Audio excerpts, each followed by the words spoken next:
Na verdade, fantástico. Nós podemos participar do reino de Deus, amém? Então a nossa aula 4 é uma pergunta, né? O título. Nós estamos na página 12. Nós vamos falar hoje sobre o reino de Deus. E quem é você no reino de Deus? Amém? Todas abriram aí? Glória a Deus. Amém? Vamos falar um pouquinho. Fica à vontade para você anotar o que você quiser. Reino de Deus. O reino de Deus é falado muito por Jesus. Se a gente for ler os evangelhos, Jesus falava várias vezes sobre o reino dos céus, o reino de Deus. Significa que é algo muito importante, não é? Quando nós vamos ler o Sermão da Montanha, Jesus começa a falar: bem-aventurados, pacificadores, os pobres de espírito. Ele dá lá uma relação do que seria que o Pai espera de nós, não é isso? E o que será que Deus tem para nós no reino dele? Porque se ele tem um reino, ele tem algo para a gente no reino. Amém? Então eu queria que você estivesse bem antenada aí. Se você puder abrir, não está na apostila, vamos em 1 Coríntios 6. Nós vamos ler o versículo 9 e o versículo 10. 1 Coríntios 6. Se você não quiser abrir, eu vou ler. Se quiser só anotar. Não sabeis que os injustos não hão de herdar o reino de Deus? Não erreis, nem os devassos, nem os idólatras, nem os adúlteros, nem os efeminados, nem os sodomitas, nem os ladrões, nem os avarentos, nem os bêbados, nem os maldizentes, nem os roubadores herdarão o reino de Deus. Então, aqui Paulo começa a descrever uma carta do que não vai herdar o reino. Logo, se eu não estiver enquadrada nesta lista, eu posso herdar o reino. Amém? E Mateus 6,33, se você quiser anotar aí também, é um versículo muito conhecido. Mateus 6,33.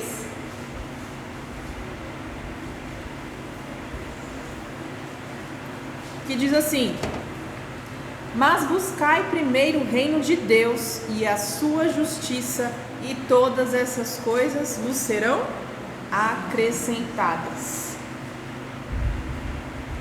Todas vocês já ouviram esse versículo?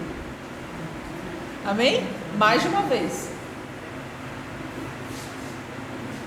Será que às vezes a gente não deixa o reino e busca as outras coisas? Quantas vezes, né? Quantas vezes já não fazemos isso? Ou já fizemos e às vezes nem percebemos. Só que buscar o reino é buscar a vontade de Deus, buscar aquilo que Deus tem para nós. A Bíblia diz que quando você busca o reino, as outras coisas, que são as outras coisas? As coisas que a gente gosta, as coisas de comer, as coisas de casa, as coisas que mulher gosta, são as outras coisas. Então, só que Deus fala o seguinte: busca primeiro o meu reino e as outras coisas serão acrescentadas. Eu vou te perguntar: a mulher tem paciência muitas vezes? Vamos falar no geral, bem? Então vamos falar o que deveria ser, mas o que geralmente acontece?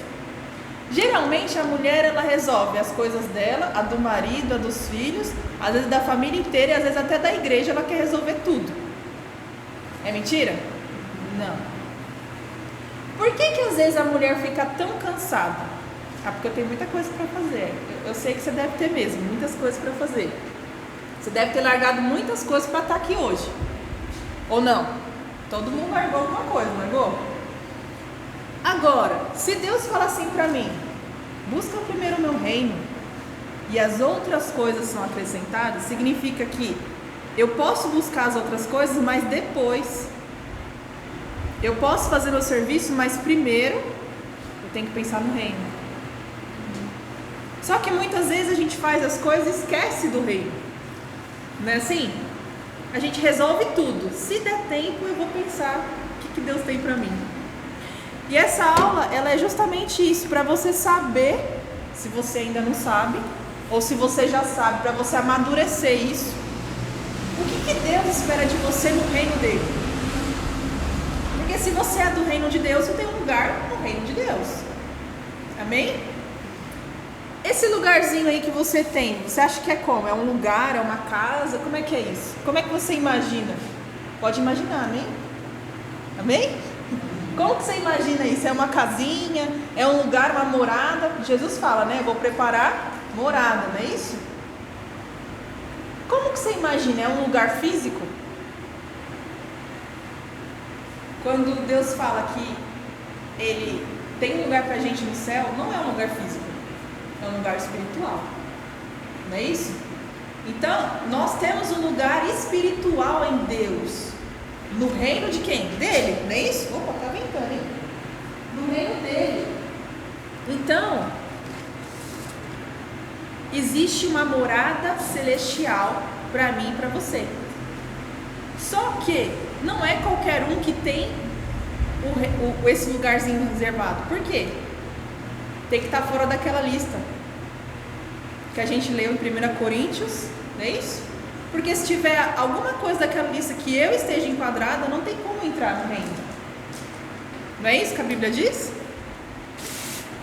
E além disso, existe um lugar de identidade de Cristo que eu não posso usar, é só você. Que você não pode usar, só eu. Porque é o meu lugar, é o seu lugar. O lugar da graça, eu não posso ocupar o lugar dela no reino de Deus, porque é o lugar dela. O lugar da Jéssica é o lugar dela, não é isso? Então cada pessoa tem um lugar específico no reino de Deus. Amém? Você já pensou nisso? Quem aqui já pensou nisso? Amém? Alguém já pensou? Se não pensou, está pensando agora, amém? Glória a Deus. Vamos continuar agora na apostila de vocês, na página 12.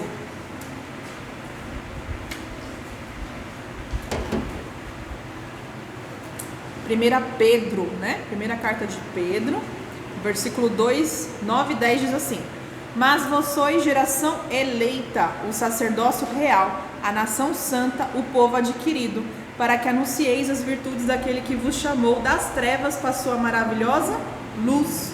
Vós que antes não éreis povo, mas agora sois povo de Deus, que não tinhas alcançado misericórdia, mas agora alcançaste.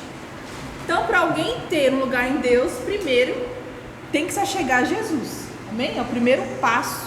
Quando você vai na caminhada de cristã, é o quê? Você reconhecer que Jesus é o Cristo, é o Salvador, é o nosso Redentor. Então, a partir disso, nós recebemos a misericórdia do Pai, não é isso? E nós somos chamados de filhos. E aqui nós somos filhas, amém? Todas aqui somos filhas de Deus. E, continuando aqui, nós vamos aprender sobre algumas mulheres da Bíblia. A Bíblia relata de algumas mulheres de Deus, como Débora, Esther, Ruth e tantas outras que foram usadas por Deus para a glória e louvor dele, usadas para abençoar sua descendência e seu povo. Amém?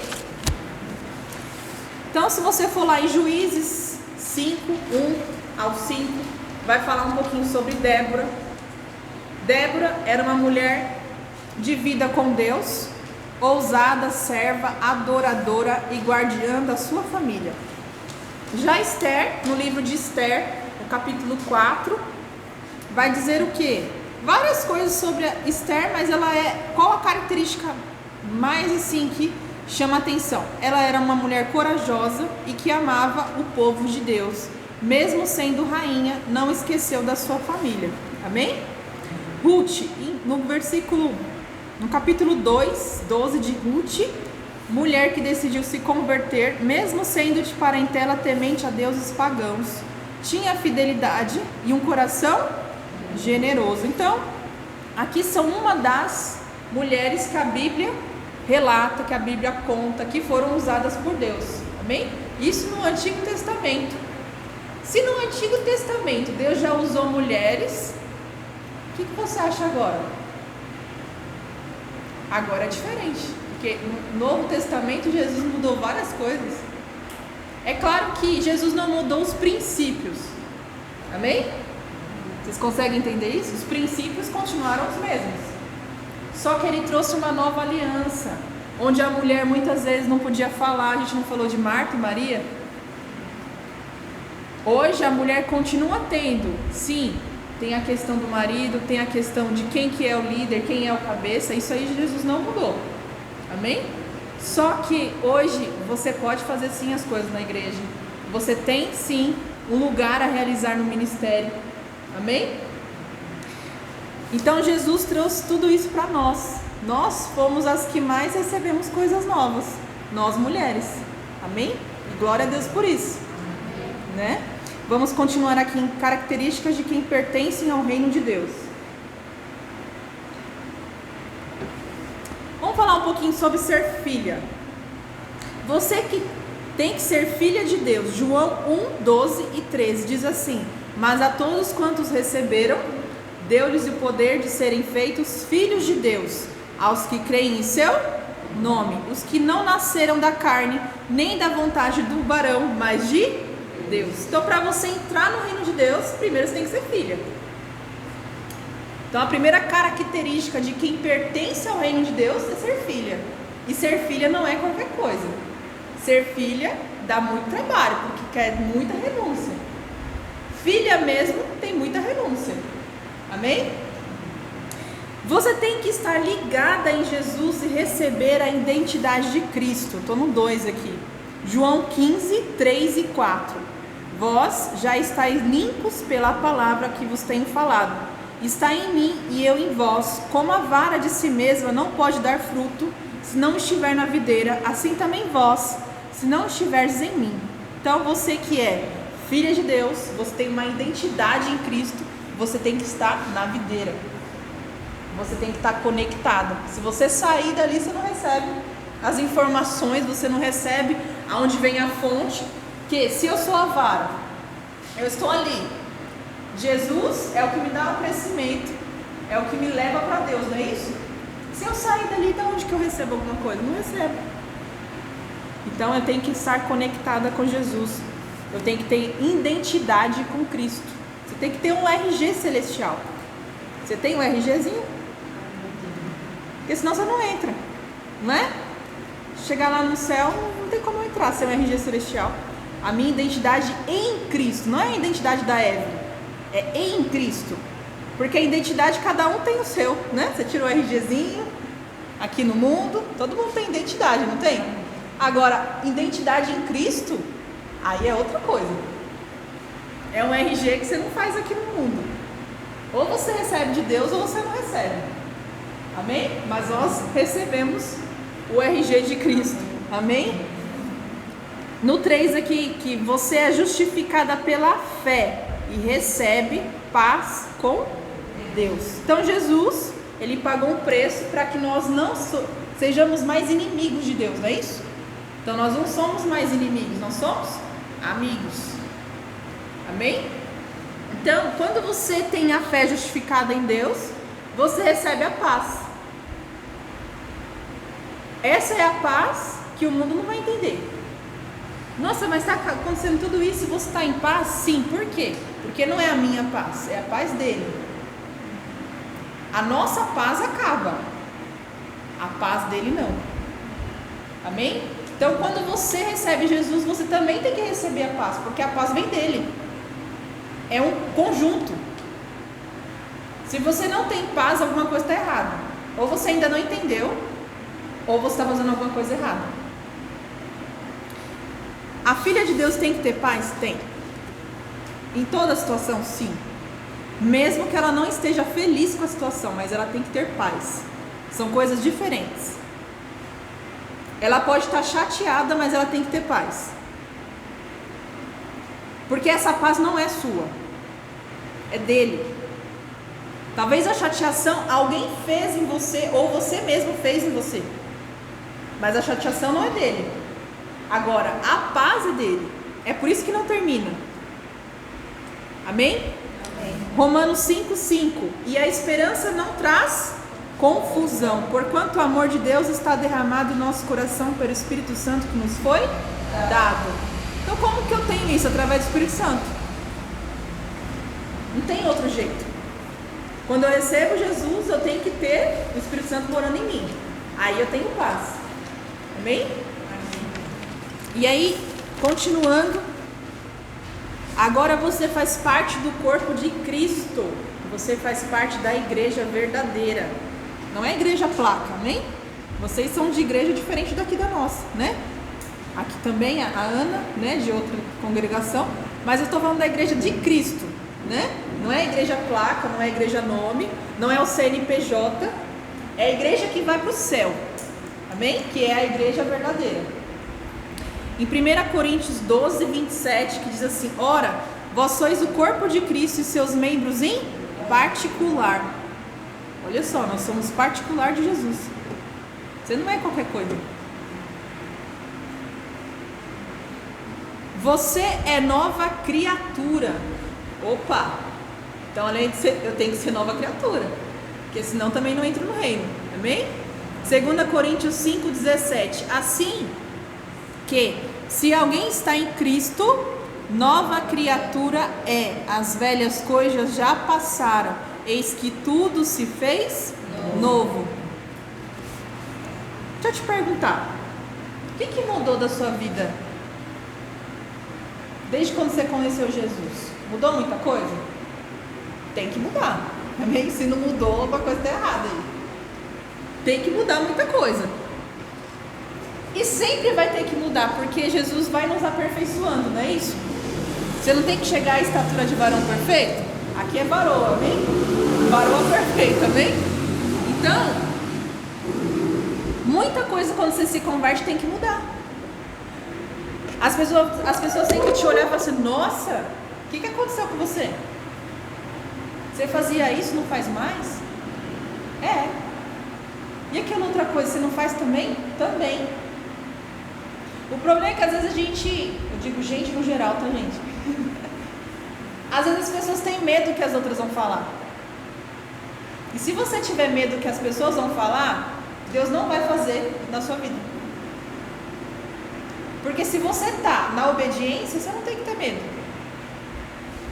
Amém? Você tem que ter medo se você está fora da obediência. Porque aí uma hora vai dar ruim, não é? Então, nós temos que se parecer com Jesus. Nova criatura é mudar tudo. Tudo. Se você não mudou, significa que você ainda não é nova criatura, você é quase. Ah, eu ainda falo palavrão, você não é nova criatura, não. Não é. Por que você está falando isso? Porque quando você decide viver para Jesus, não é você mais, é o Espírito Santo. E como que eu faço? Você tem que morrer mais para você mesmo. Às vezes você fala demais, aí fala palavrão. Não consegue controlar. Mas eu não consigo. Fecha a boca. A mulher é muito difícil falar isso, né? Fechar a boca. Porque às vezes ela não precisa falar, ela tá falando até sozinha. Tá reclamando, né? Aqui não acontece isso, amém? É só lá fora, amém? Por que eu tô falando isso? A gente tem o ser humano de tudo retrucar. A gente não sabe ficar muito quieto, né? Tudo a gente tem que dar uma resposta, tudo a gente quer resolver, e é nisso que muitas vezes a gente perde. Às vezes tá tudo bem, aí alguém olha assim e vê você retrucando, ela fala assim: nossa, o que é isso? Às vezes até em casa, né? Porque em casa é o que a pessoa mais te conhece, não é verdade? As pessoas de fora às vezes não vê como você é em casa. Mas se eu perguntar assim pro seu marido, se você é nova criatura, será que ele vai te responder? Será que ele iria me responder que você é mesmo? Será que se vocês perguntassem pro meu esposo, ele responderia? Essa é a resposta, porque quem é de fora é bonitinho, né? Quem vê aqui na igreja é o culto, graça e paz. Nossa, é uma bênção, né? Aí chega em casa, quebra a casa. Por que eu tô falando isso? As pessoas mais próximas é que vão conhecer mais você. É claro que elas não conhecem como Deus, né? Deus é o único que sabe o que realmente é, né? Que as pessoas podem até, pro cônjuge, parecer uma coisa e a outra, não pode? Pode também. Mas as pessoas mais próximas é que te conhecem mais, né? Então acorda com você, dorme com você, sabe o que você faz, você não faz. Então, é uma das características. Será que meu esposo acha que eu sou realmente nova criatura ou ele só finge que é e tá tudo bem? Agora, e Deus, né? Que aí fica mais... E Deus? Será que ele acha que nós somos nova criatura? Ou a gente só dá uma disfarçada? Nossa, agora ficou pesado, né? Vocês ficaram... Parece que vocês foram arrebatadas. Volta. Vamos aqui no próximo. Você recebe uma identidade no reino de Deus. Gálatas 2:20. Já estou crucificado com Cristo e vivo não mais eu, mas Cristo vive em mim. E a vida que agora vivo na carne, vivo-a na fé do Filho de Deus, o qual me amou e se entregou a si mesmo por mim. Profundo, hein? Você é representante de Jesus. Colossenses 3:12. Revesti-vos, pois, como eleitos de Deus, santos e amados, de entranhas de misericórdia, de benignidade, humildade, mansidão, longanimidade, suportando-vos uns aos outros e perdoando-vos uns aos outros. Se algum tiver queixa um do outro, assim como Cristo vos perdoou, assim fazeis vós também. É fácil? Não. Mas Deus não nos chamou para coisas fáceis. Deus nos chamou para coisas difíceis. Coisa fácil o mundo já faz. Pisando meu pé, eu piso também. Não é assim? Me xingou, eu xingo também. Isso aí o mundo já faz, coisas fáceis. Coisas que qualquer pessoa pode fazer. Agora, Deus nos chama para fazer coisas que o mundo não faz. São coisas difíceis. Não é só difícil para você, é difícil para todos nós que entramos no reino. Para mim, para você. Às vezes nós temos uma noção de que para o outro é mais fácil. Quem aqui já teve essa noção? Ah, aquela vida de tal pessoa é melhor. Não é assim? A gente tem essa tendência de ficar quantificando, né? Ah, essa é maior, essa é mais fácil, essa vive melhor. Só que isso não leva a nada, né? Só vai te ajudar a não entender o propósito. E é justamente isso que nós queremos falar hoje, do propósito, que é quem é você em Deus. Eu queria que você continuasse anotando os versículos aí. João 3:3.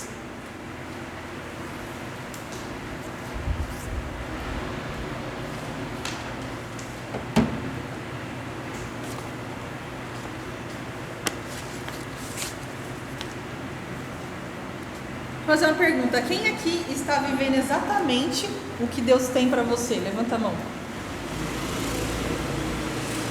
Ninguém? Todos têm que descobrir ainda? Só a irmã aqui? Vamos lá. Jesus respondeu e disse-lhe: na verdade te digo, aquele que não nascer de novo não pode ver o reino de Deus. Em Efésios 2, você puder ir anotando aí, 2, 19 e 20 de Efésios. Assim que já não sois estrangeiros nem forasteiros, mas concidadãos dos santos e da família de Deus, edificados sobre o fundamento dos apóstolos e dos profetas, e que de Jesus Cristo é a principal pedra da esquina. Então vamos lá. Nós estamos falando de reino de Deus. Todo reino tem que ter um rei. Amém? O reino de Deus, quem que é o rei? Deus, amém? Nós temos, no reino, tem os súditos. Quem são os súditos? Somos nós. Não é isso? Que nós aderimos ao reinado de Deus. Além disso, todo reino tem uma lei, tem valores, e isso tudo é em relação à Bíblia. Não é isso? As leis, o que Deus é, o que Ele colocou para o seu povo. Então nós temos valores e temos leis a seguir. Nós somos os súditos do rei. Além disso também, nós temos um lugar, que é o quê? Que a gente começou a falar, o lugar espiritual que cada pessoa tem em Jesus. Então, só para a gente entender como que funciona o reino. O reino tem o seu rei, os seus súditos, tem as suas leis e tem um lugar celestial para aquele que adere a esse reinado. Amém? E Deus vai reinar para sempre. Então, o reinado dele não tem fim. Amém?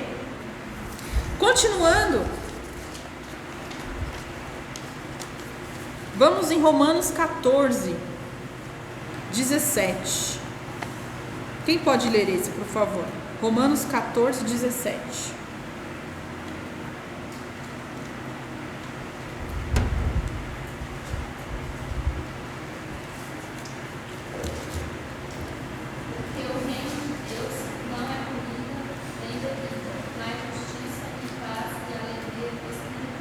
Amém. Esse também é um versículo bem conhecido. Amém? Agora, o que é comida e bebida? Não é uma coisa que a gente sempre faz? Todo dia? O que está falando? Não é uma coisa simples, não é uma coisa banal. O reino de Deus é algo muito importante. É algo de muito valor. Não é isso? Então, quando nós pensamos em reino, nós temos que entender que quando nós temos Jesus como nosso Salvador, nós fazemos parte de um reino. Outrora nós éramos do reino das trevas, agora nós somos do reino da luz. Quando você muda de reino, se você não mudar de vida, não coincide. Se eu continuar fazendo as mesmas coisas que eu fazia quando eu era do reino das trevas, então eu não sou do reino da luz, eu sou do reino das trevas. Agora, se eu mudei de vida realmente, eu faço parte do reino de Deus. Então essa é a grande diferença. Quando eu penso quem sou eu no reino, a primeira coisa que eu tenho que saber é o que eu estou fazendo que tem que conciliar com o reino de Deus. Eu queria te fazer a refletir agora, uma reflexão. Você, mulher, o que você tem em Deus? De tudo que o Senhor já tem te capacitado, colocado sobre a sua vida, o que ainda falta para você viver realmente aquilo que Deus tem para você?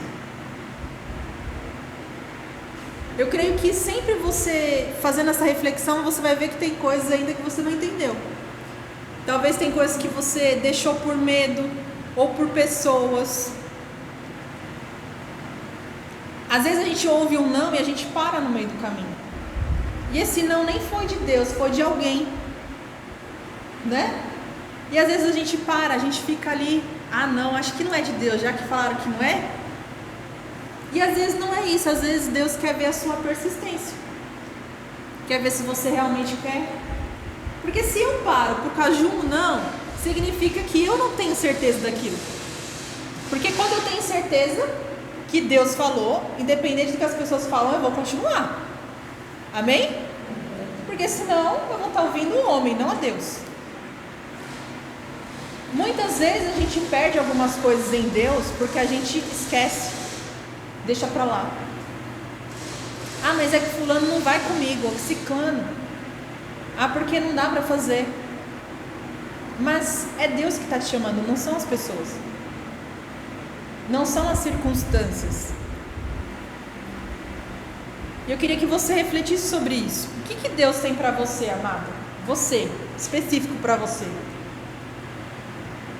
Que faz parte lá do seu RG. Não tem como eu fazer por você, nem você fazer por mim. Quando você vai fazer sua identidade lá no... Como é que chama? Isso. Tem como alguém colocar sua... Não tem como. Pode até colocar, mas não vai ser a sua, certo? Imagina como que é isso espiritualmente. Porque físico você ainda... Pode ser que alguém consiga burlar isso, não sei. Mas espiritualmente não tem como. A minha identidade com meu pai não tem como mudar. Quando chegar o dia lá que ele vai querer saber o que eu fiz na minha vida, vai ter que ser eu e acabou. Não tem como mandar outra pessoa. Então, o que a gente tem perdido em Deus? E vou te fazer uma outra pergunta. O que você tem feito hoje é o que Deus quer? Ou foi o que te colocaram? Porque também tem isso. Às vezes você nem ouviu a voz de Deus, mas te colocaram em alguma coisa. E é justamente isso que você tem que rever. Fazer as coisas de Deus não é de qualquer jeito. Você tem que fazer aquilo que Deus quer que você faça. Às vezes a pessoa te pediu e não foi na má intenção. Às vezes ela te pediu por pedir, porque sabia que você ia ser capaz. Mas você que tem que discernir se é para você ou não. Porque a identidade é sua, a responsabilidade com o reino é você. Tudo o que te pedem você faz? Não. Você vai avaliar, não é isso? A mesma coisa é no reino de Deus. Por que no reino de Deus não tem isso? Porque muitas vezes a gente não pensa nisso. A gente vai fazendo. Ah, me pediram, deixa eu fazer. Você não orou, você não esperou. E aí, às vezes, você fica fazendo essas coisas que não é sua e deixa aquilo que é seu de lado. Estou falando que é errado você ajudar, ser solícita, né? Não. É muito bom, é uma característica muito boa. Ser serva, né? Mas eu estou falando de algo muito mais profundo, que é você viver aquilo que Deus tem para você. Todo mundo vai pregar a palavra? Não. A Bíblia diz que o Senhor tem o ministério de reconciliação para todos. O que é isso? E você trazer as pessoas para Jesus, independente se você prega ou não prega, pode ser com sua vida, pode ser com convite. Não é assim? O ministério de reconciliação. Agora, não é todo mundo que vai para o louvor, não é todo mundo que vai ser diácono, não é nem todo mundo que limpa a igreja. Não é verdade? Então, significa que cada pessoa, Deus tem alguma coisa para essa pessoa. Coisa que eu não posso substituir, porque é o corpo, é a igreja. Por isso que Deus fez pessoas diferentes. Senão ele poderia fazer todo mundo igual, certo? Todo mundo igualzinho, fazia tudo igualzinho. Mas não, o que ele fez? Tudo diferente. Para que a igreja fosse edificada. Ou seja, o que você não sabe, eu sei, e vice-versa. Não é assim? E aí a igreja cresce. Seria legal que numa igreja todo mundo fizesse uma coisa só? Ia ser muito sem graça, né? Primeiro que ia faltar todas as outras, né? Então, o que você, amada? Vocês estão com frio, não estão? Dá para apagar aqui? Apagar, ó. Desligar, por favor. Então, amadas, o que você tem em Deus? Algo que é só seu. Algo que não tem como alguém te dar. Deus já te deu. Porque aquilo que você tem em Deus é Deus que dá, amém? Não é pastor, não é apóstolo, não é profeta. É o próprio Deus que nos dá, é um presente. Isso tem a ver com o ministério? Tem também. Quando eu entendo o meu lugar no reino de Deus, eu vou saber que na igreja eu também tenho um papel. Não é assim? Então, qual é o meu papel na igreja? Para que Deus me chamou? Porque quando Deus chama, Ele tem também um propósito. Não é só de salvar a sua vida, a sua casa, mas é também de edificar a igreja dele, de pessoas que você nem conhece. Não é assim? Tem pessoas aqui que eu nunca tinha visto. E aí? Minha família ainda não se converteu. E aí, eu vou parar?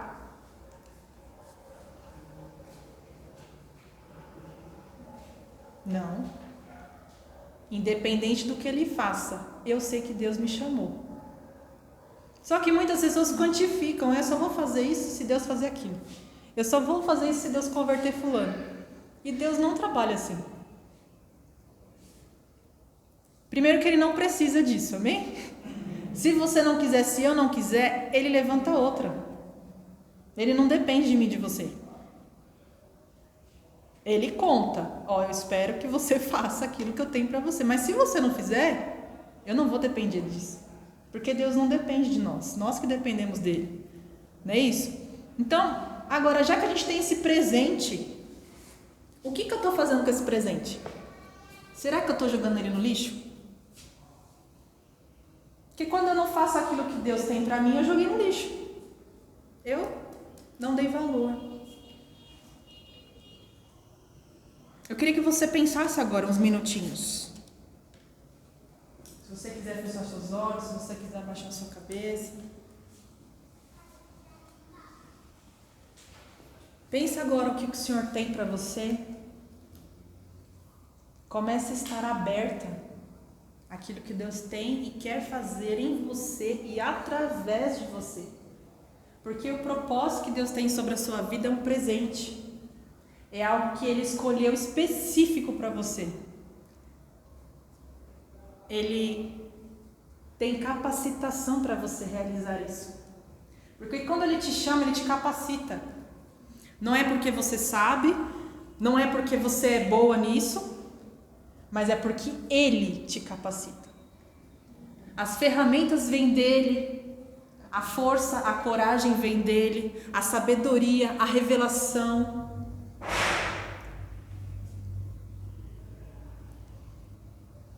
Queira hoje entender o propósito que o Senhor tem sobre a sua vida. Entenda que você não está aqui por acaso. Talvez o Senhor quer te falar algo específico. E quando você vive aquilo para que Deus te chamou, é algo tão magnífico que você acaba deixando os problemas de lado, porque você sabe que tem algo muito maior a ser realizado na sua vida. E você vê que você é uma ferramenta poderosa nas mãos do Senhor. Isso não tem preço que pague. Amada, você é uma ferramenta poderosa nas mãos do Senhor. É para isso que Deus te chamou. Não é só para você entender o Evangelho e ficar só por isso, mas também para você ser usada por Ele. Ser usada por Ele é dar lugar por muitas coisas que talvez você ache impossível. Mas Ele pode fazer. Aleluia.